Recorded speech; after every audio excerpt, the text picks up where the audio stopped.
Welcome back. This is the One Big Tip podcast. And today I am really pleased to have with me on the line Isar Meitis. Isar is a successful Israeli entrepreneur with three startups behind him, one of which grew to $100 million in sales. He's the co founder and CEO of Be the Stage, a company that's spearheading a new category of business development relationship driven growth. Isar is on a quest to show the world that being relationship driven is better than being transaction driven, which is why today he's talking all about how you can build a community of raving fans around your business to help propel your brand forward. It's going to be an amazing discussion today. Isar, thank you so much for joining me and welcome to the show. Oh my God, I'm so excited. Like you and I connected the first time we met and we clicked, and I know this is going to be crazy fun. So I can't wait. I love it, man. I love it. So, you have a very storied background. So, like I said, you came from Israel, and you're really a startup guy, right? So now you're living in the United States, and you have a lot of accolades behind you. Can you please tell us a little bit about your background and how you got to where you are today? Sure. I was born in, no, I'm just kidding. I was, so my first job out of the Air Force, I joined a small startup in Israel. We did training and simulation stuff. And that what really brought me to the US. So I was really thrown into the deep end of the pool, not knowing anything about business because I was an Air Force guy, and joined a small startup. Very quickly moved with that startup to the US, did marketing and sales and business development, and wore a lot of hats in that startup. That startup went public, so that was a very interesting process as well. And I left that startup, did an executive MBA, and after the MBA, I started my own startup, which was to keep this short, let's say, in the area of affiliate marketing. So we were trying to create a platform that will allow anybody in the world to be an affiliate of any company and basically leverage the fact we recommend stuff to each other all the time and actually help companies that way and help the people. So that was kind of the idea behind that startup. We raised almost $4 million, developed a very interesting product, but it wasn't the right timing. And I've made a lot of mistakes as a CEO, and that eventually died. But during that process, like very early on, actually, in that process, my main investor took me into his company, which was a very large travel company, the largest wholesale travel company in the US, the third largest in the world, and said, "Hey, I want you to build an e-commerce solution for my company as well," because they did only wholesale. So I joined as the head of e-commerce, built an e-commerce platform from scratch, and we grew that, like you said, to $100 million in sale. And then that company got sold. So the bigger company that I was kind of like running an incubator, like a startup within that bigger company. So that company at that time did $1 billion in sales. My little group was doing 100 million, and the overall company was bought out by a very large private equity who bought us and our two largest competitors in the world and joined us into a very large wholesale travel company. And so that was a very interesting school, right? This integration of three giants from three different places around the world with thousands of employees. And so I became the head of e-commerce for that organization, which I did not really like because I lost the whole startup thing. And like you said in the beginning, I'm a startup kind of guy.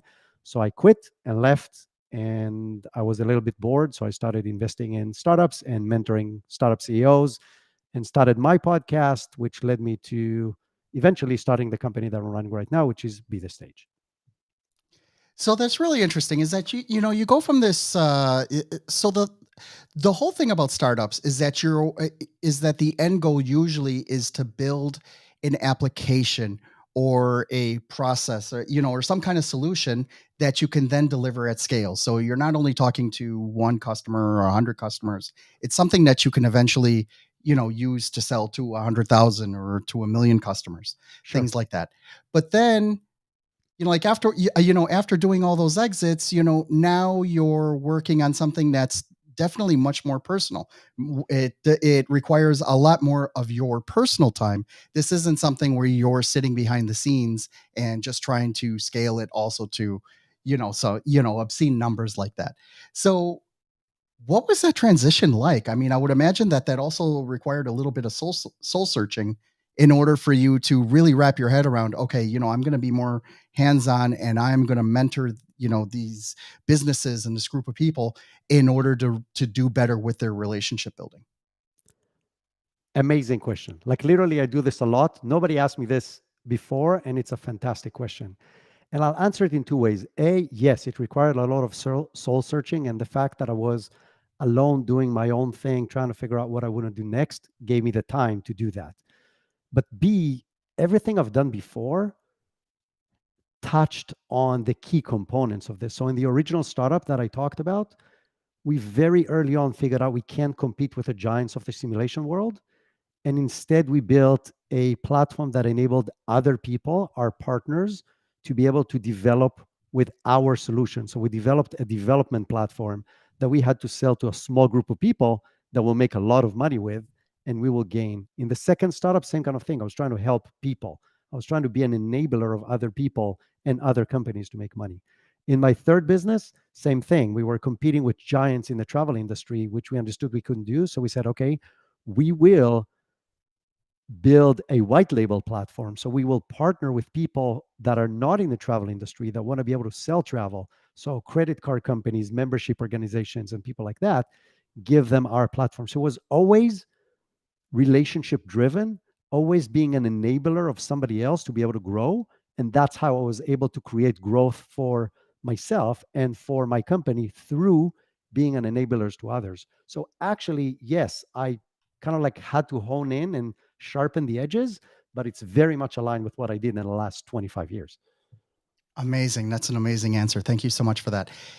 Let's talk a little bit about what you're doing right now, in that you are through podcasting and through lives, you are actually teaching companies how to use this medium that we're doing right now to leverage their knowledge and to leverage their relationships on how to make newer, better, and more profitable connections. How does that work? Walk me through, what it is your company does and what your process is for making that happen. Perfect. Before I do that, I want to go to the why, right? Why do we do this and why does it work? And why do we do it and why does it work is very, very simple. We are people. You sell to people. Each and every one, anybody who's in business sells to other people until the machines take over. And that's probably in the near future, but we're not there yet. So we sell to other people.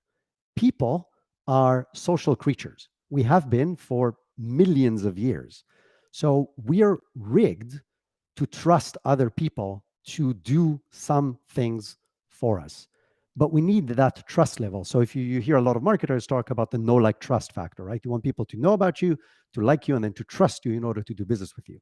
So as people, business, because it's with other people, is always built around relationships. And for, again, decades, and to be honest, millennia, it was built about relationships. It was built about, I know this guy from the other village, he sells goats, I sell chickens, and we know each other very well, and I know what he needs and he knows what I need, and he knows my kids, and so on. And that was true until probably 15 years ago, when the internet was taking over everything we know. So it started, the first kind of things that kind of like chopped into this or chipped into this was mass media, right? You could do commercials on TV, on radio. That was the first time that businesses were able to promote one to many. But when the internet took over with automations and landing pages and personalization, now a lot of that was taken over by, I call them tricks, right? We understand the psychology of people. We know that they fear things. We know that they love things. We understand exactly how they think. And if we build the right landing pages and funnels and all these things, we can attract them to what we want them to do and push them in that direction. But behind the scenes, it's still human psychology, and human psychology still craves relationship. And so the problem with relationships is that relationships are very hard to scale, right? So I can build landing pages like this. The landing page can be seen by 10,000 people in a day, and I still don't need to do anything. Relationship takes an effort from the person to build a relationship with the other person. So, and I think the new generation, Gen X's, Gen Z's, and even millennials are way more touchy-feely than my generation and the generation after that. And because of that, the pendulum is swinging back from, oh, I want to sell you as much as possible, to there's a person on the other side that I want to understand what they want. I want to serve them. And that's why they're going to be my client. So the question becomes, how do you do that? How do you scale relationships? So now there's a big craze, as you know, to oh, I'll build a podcast. And that's a way for me to communicate with more people. The problem with a podcast, and don't get me wrong, a podcast is an amazing step in the right direction. So if any of you listening or watching us right now or watching us later thinking of starting a podcast, it's a great step forward. It's a way for you to build authority and connect and let people know what you're all about. But the problem with that is that it's a one-to-one connection. So you and I are now connecting and having a great conversation. But if this was only a recorded podcast, that was it. People would listen to it afterwards, but it's a one-way street. But you're doing this live. People are hopefully writing comments and chatting on Facebook, on LinkedIn, and so on when they're watching the live. So we can communicate with them and bring them into the conversation. We can let them ask questions. We can make them a part of the creation of the value that we're creating together. So if you want to break down the relationships that you want to nurture in order to grow a business, there are four kinds of relationships you want to grow. You want to grow one to one. So what we're doing right now, you and I are having great conversation. One to few. So we have now X number of people watching us, and again, hopefully participating. And I would love any of you who's watching this live, write questions, comment, so we can bring you into this conversation, because that's going to make it more interesting and more valuable to you and other people like you. So that's one to few. You're going to take this content, and that's what we do for our clients, and chop it off to multiple pieces of bite-sized value pieces relevant to specific audiences. And we're going to tag the right people in the right platforms in order to distribute that, which becomes one to many. And then the last part is third party to third party. If you are going live and you're really bringing in people from the audience, you're going to have regulars. You can introduce people to one another. You can become a super connector because you have this community around you of relevant people from your relevant industry. You know what's really interesting about all this, though, is that when I first started podcasting, I was amazed that once you put a microphone in front of your mouth, you get instant authority, right? Even though my first episode sucked, I stuttered throughout all of them. I couldn't pronounce the names. Please don't listen to my first episodes, please, right? But You know what I'm going to do happens is that, immediately after right, but this, people right? still come, right? But people still come. They still want to talk to me. Why? Right. Because, like you said, I sometimes ask some interesting questions, but at the same time, it's like these connections that you're making, they become so much more personal. Yep. Right. I know that I can send out a bunch of a bunch of proposals. I know that I can send out, that I can drive traffic to landing pages, or I can send out millions of emails. But there is nothing like talking one to one, to having an engaging conversation and being able to connect with people, whether they're down the street or halfway around the world. We're we're doing this, and it's in real time, and it's like, that is the part that continually floors me. That is the part that continually just like, wow, what an amazing platform this is. And I agree 100%. And again, I think, again, contextualizing what you said to connecting it to what I said, if you're going live with the right strategy in the right places and really bringing in people and really letting them engage, you're now giving an hour of your time to a lot more people than just one to one. So your focus is on one to one. You're bringing in the one to few, you're sharing it with the one to many, and you can make connections across your community in 1 hour per week or 30 minutes per week, depending how long you want to do the show. You nurture all those level of relationships, and that's the way to scale it. So what you're doing, Jeff, is absolutely amazing, right? Right now, you are creating 4 levels of relationships while investing only 30 minutes of your time, which means it's scalable. But that's half of the scalability, right? And you know the other half of it, right? Right. So let's talk about that. Let's talk about what happens then, like afterwards. So, like we go and we create this great piece of content. It gets chopped up. We can make all the social graphics and the audiograms and all that neat stuff around it. What happens next? Like, when you're building up that relationship, like, what is the net effect? Like, what do you see that doing for businesses that you work with? So a few things that we're doing, and I think a lot of it is not in the tactics. So a lot of people get drawn straight into the tactics. Oh, I want to have a podcast, and then I want to be able to repurpose the content, and I'm going to put it on social media. And then I'm like, okay, great. But to make it successful is about the strategy and not about the tactics. It's about who do you want to bring to the show? And you want to bring to the show people who provide value to your audience, who help you build what you want to build, either because they could be a client, they could be a supplier, they could be a partner. You want to build the authority of your own stage. So you're bringing authoritative figures relevant to the industry. So that helps you build authority. So you bring people who have a purpose. You don't just go and say, I heard a lot of people say, oh, I spoke to this podcast agency and they can bring me 50 guests. I'm like, okay, are these relevant to what you do? Well, I don't know. They're bringing them. I'm like, okay, so why do you want them on your show? So that's number one. Number two is, remember, it's first and foremost about the relationship and not about the content. The content is a great benefit that you get for free. So lots and lots of companies struggle with what content to create, how to create content weekly, how to make it interesting. You solve that problem. I solve that problem for companies, right? I tell them, we do this show, we bring very interesting people that know how to talk, and you have more content than you can ever share that is relevant, that is up to date, that is educational, inspirational, funny, like all the things you want are there. So you can build your entire content ecosystem as a byproduct, but you start with the relationships and the value you can bring to the people around you. And that helps you build a community. And what we do, we call this the relationship flywheel. And if you want to ask a question, ask a question. If not, if you can bring in the graphics, I want to explain the strategy and how that works.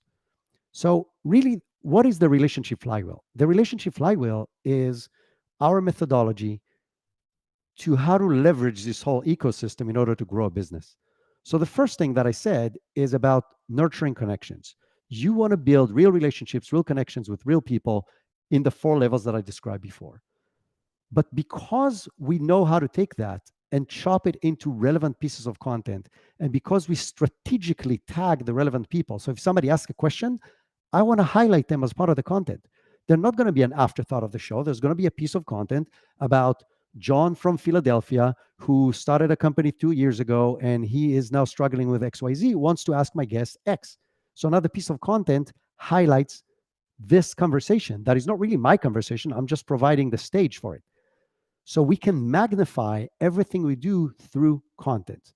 But because we do this, because we know how to tag the right people and create the right value pieces, we provide value to a bigger group of people, which brings them closer to us. But because we have the live show, because we can bring them closer to us, because I allow them to participate in the creation process, they co-create value with me, which then makes them a closer relationship to me, which then allows me to create more content that brings more value, that brings more connections. And we don't call it the relationship flywheel for nothing. It slowly but surely gains momentum until it becomes unstoppable.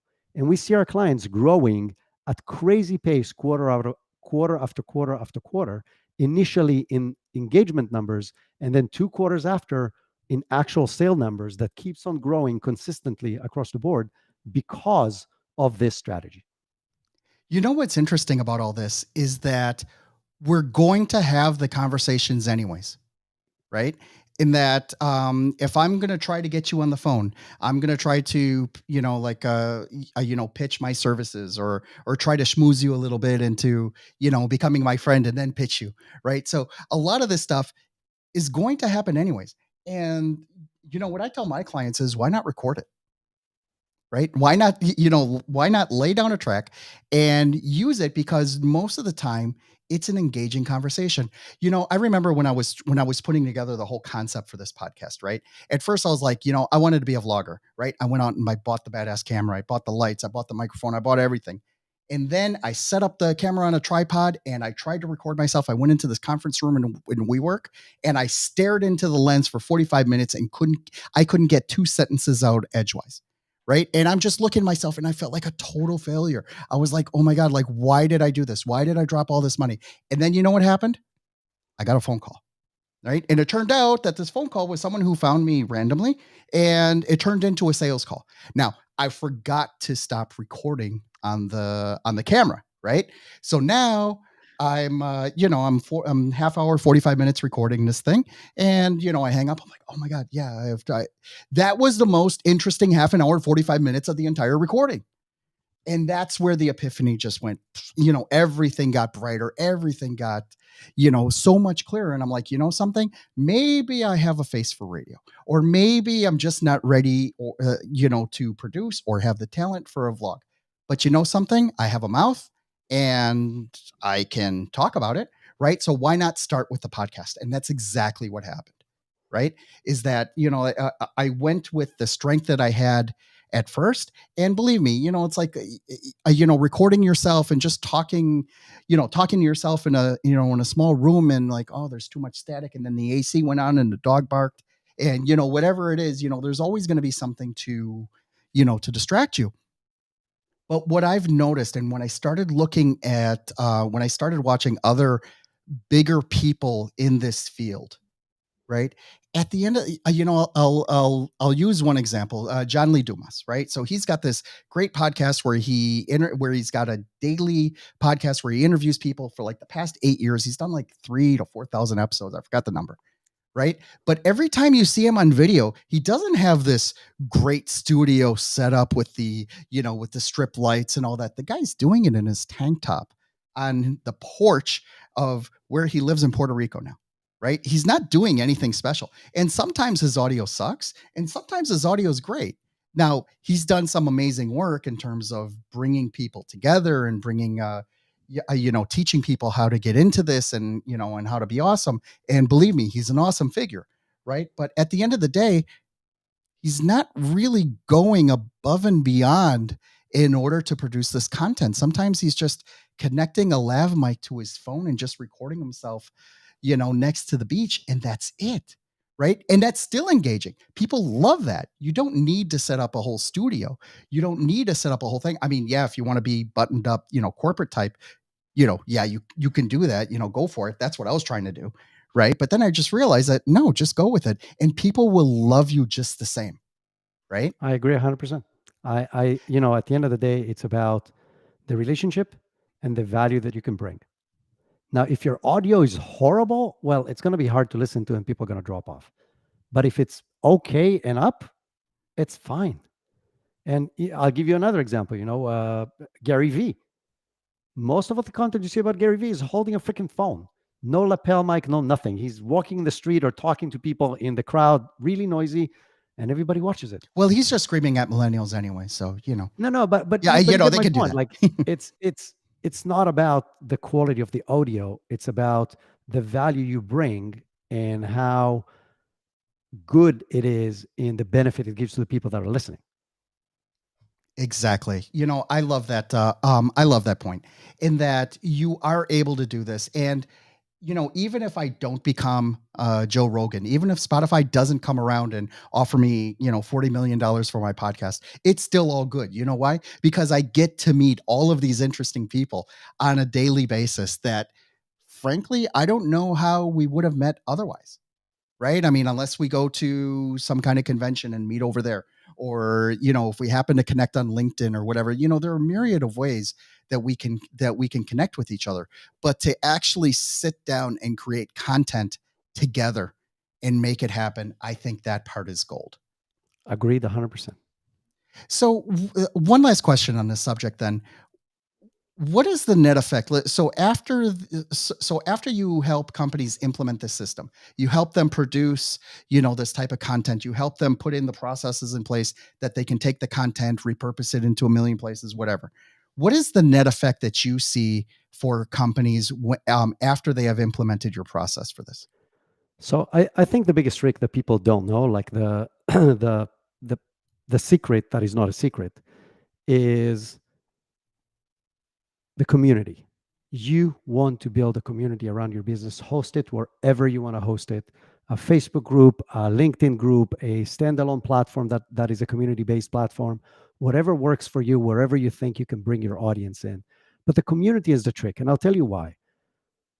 Our longest running client, I should say, is running with us for almost 2 years now.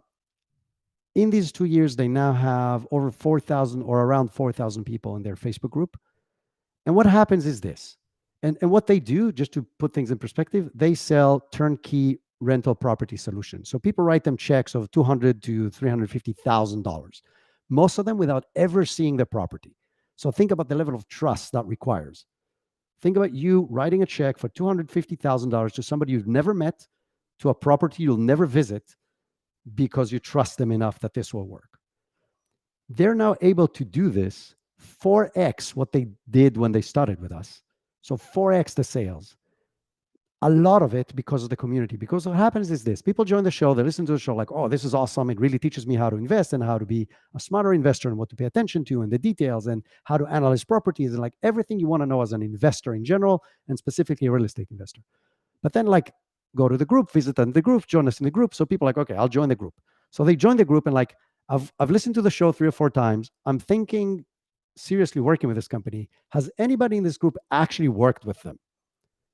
And then 50 people will write, don't think about it twice. They're amazing. I've done 4 transactions with them, blah, blah, blah. But out of the 50 people, 10 will write a freaking blog post of everything they had with this amazing company and how great it is to work with them and how great their service is and how they had issues, but they were always resolved in time and that's it, game over. They don't need to speak to the company and the sell has already happened.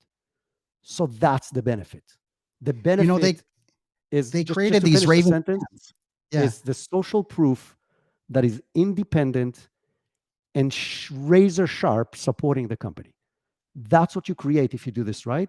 And all we do, so I literally told your listeners how to do it, right? You can do it on yourself. All we do is we have the systems, the processes, the knowledge, and a lot of people to test it out with to just make it efficient. So our clients can come for 1 hour a week, do the show, have fun, talk to somebody relevant, and forget about all the rest. And all the rest happens.